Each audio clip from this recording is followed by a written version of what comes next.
Oil pulling அது எப்படி பண்ணுறது? காலையில் எழுந்ததும் எதுவும் சாப்பிடாமல் இதயம் வளர்த்தை வாயில ஊத்தி நல்லா கொப்பளிக்கணும், அப்புறம் அதை துப்பிடணும். இதுதான் ஆயில் புல்லிங்.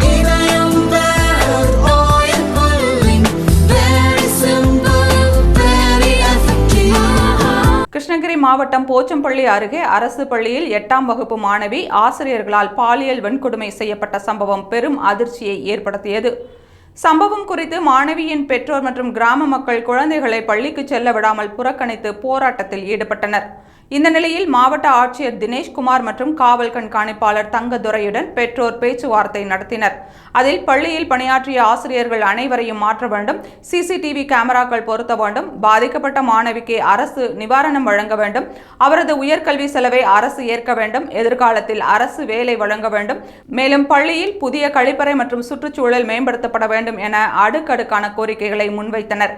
இந்த கோரிக்கைகளை ஒவ்வொன்றாக நிறைவேற்றுவதாக மாவட்ட ஆட்சியர் உறுதி அளித்ததால் பெற்றோர் போராட்டத்தை முடிவுக்கு கொண்டு வந்து திங்கட்கிழமை முதல் குழந்தைகளை மீண்டும் பள்ளிக்கு அனுப்ப முடிவு செய்துள்ளனர்.